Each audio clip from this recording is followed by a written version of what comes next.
educate, please, this panel of experts here, and I say that with quotes around it, loosely, about why this sort of throwing money at the issue, bailing out, may be potentially reckless and damaging for the future of this nation's economy. Well, in order to understand that, you have to understand how we got into this mess. We got into this mess by spending too much, borrowing too much, and inflating too much. Government was too big, and we had too many regulations. We had rejected the market economy for decades now. We had rejected the notion of sound money for decades.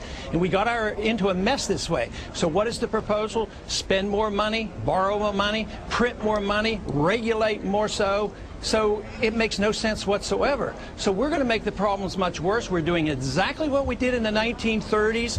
We are determined to take a serious recession and turn it into a depression if we don't change our ways. When governments spend money, they spend it in a non-productive manner. And every penny the government spends, they have to take it out of a productive source of money. The money has to come from somewhere. Everybody talks about the money that's going to be spent and how many wonderful things will happen, but they never say, where does the $825 billion come from? That's the question they have to ask, and they have to find an answer to that to fully understand why what we're doing is absolutely wrong. All right. Okay. Congressman, let me ask you. I mean, I understand where you're coming from here, I think, sort of. You know, but the house is already on fire, and I think no matter what we think how the fire began, the house is on fire. Our house is on fire. So let's take one industry specifically. Let's take the automotive industry in this country. Are you saying spend no money on the automobile industry in this country, that American automobile manufacturing, let it disappear? Well, I think you're correct. The house is on fire, and you think you're putting water on it, and I think you're putting kerosene on it. Okay. And that's the big argument. No, you take the car industry. Yes, I think we should put more money into the car industry, but it should come from private sources. It shouldn't come from government, because government will divvy out the money politically. But there are private sources of money. If there's anything of value, it'll be bought up. But you can't value anything when the government buys up assets that aren't sellable. You buy up worthless assets. So there's some worthless assets in these car companies. So if you want good money to go into car companies, you have to allow real capital to flow into it. So yes, you do want that. You just don't want the government to do it. So what systemic changes, if you look at tax policy, which alters flow of capital, as you know well, if you look at whether it's spending or any other aspect of the use of money, interest rates, monetary supply, etc., what systemic change would you put in? Would you exploit this opportunity to change the system of capitalism in America for the better? How would you change it? Get rid of the income tax, get rid of corporate taxes, and really lower taxes, but you have to lower spending. Would you add a consumption tax to make up for that? Would you put a consumption tax in? How would you make up for the lost revenue on income tax? I agree with you on income and business tax. I just don't know where you get the revenue elsewhere. And I would argue I'm not interested in getting the revenues. I want to cut spending. But the problem is nobody wants to cut the American empire. Even Obama's administration wants to increase spending overseas and increase military spending. As long as you want to run the world empire at $1 trillion a year, believe me, you cannot solve this problem. And that is where the crux of the matter is. So yes, you have to cut spending along with cutting taxes. So to say, well, let's have a consumption tax, that's just transferring the penalty to new victims. But you want to get taxes down, you want to get rid of regulation. You don't want to do what we did after the Enron failure, passed Sarbanes-Oxley, by the conservative Republicans. That's the fault. It's in the thinking that we need so much government. Congressman, are you really saying that given the meltdown on Wall Street and some of the craziness that we saw at Citigroup and Merrill and other places, that there should be less regulation, not more in some cases? Yeah, we should have more on the Federal Reserve so that we know that we're doing. They're exempt from regulation, as is Treasury. We give Treasury $350 billion, and we don't even know where they spend it. What about on That's Wall the type Street, of regulation you want. But what about on Wall Street? Do you not want to see on some of these derivative products? Do you not want to see there be some kind of regulation in terms of what the banks can do? Sure, anybody who commits fraud goes to jail, just as they did in Enron. We didn't need Sarbanes-Oxley to prosecute everybody in Enron through the laws of fraud. If they commit fraud, they go to prison. Just like Madoff, you know, we had all those regulations, SEC and everything else, and he got by. It proves SEC didn't work. But Congressman, it's not just fraud in some cases. In some cases, people had very little equity put down and were leveraging things up tremendously. Should there not be regulation about how much equity you effectively have to put in the deal, or how much capital you have to have on your balance sheet? Sure, and if you understand leveraging up equity and debt, you have to look at fractional reserve banking. That's where you pyramid debt.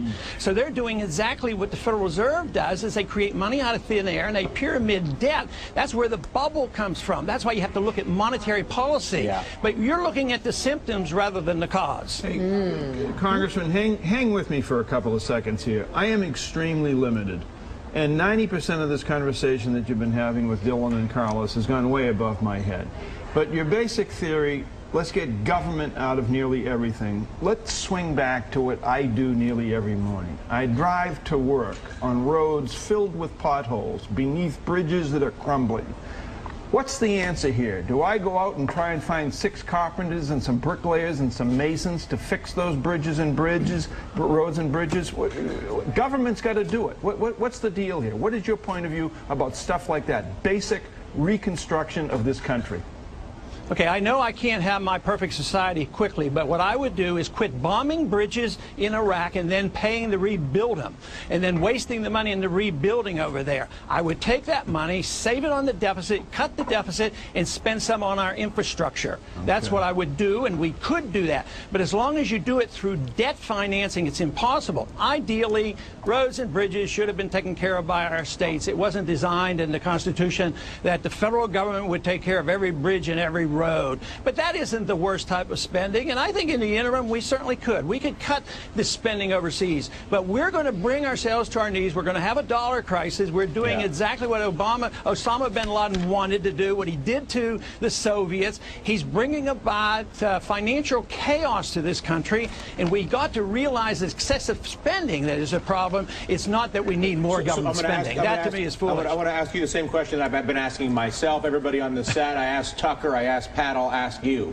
In reality, and forget your perfect society, mine or anybody else's. In reality, we're going to lose millions of jobs over the next year or two. In reality, our banks have been mismanaged horribly as a result of both the bankers and the politicians, in my opinion, and we're now dealing with that. What would you do? In other words, saying what you don't think should happen has a value to a point, but in reality today, what do you think the American politicians and bankers ought to be doing? I wouldn't pretend that pouring kerosene on the fire is working. But you started with I wouldn't. I'm sorry to interrupt you, but I wanted you to start it with I would. Okay, what I would do is allow the liquidation of debt to occur. You want the people to spend more money in buying up assets. You want these assets priced in the marketplace so we know what their values are. That's why that first package of but no one in the market will do that. As you know, then there's no value there. That's a good information. Then there's no value. Why should you dump that on the American taxpayers? That's a strong message that if it's worthless, you don't dump it on the taxpayers. But that's why our slump is getting worse. How do you get this country healthily to your perfect society where there's limited taxes and free markets and innovation reigns supreme, and me and Willie are on the beach, getting drinks served to us from robots? But that's not where we are today. How do you get that? How do you deal with the reality of the problems of this country?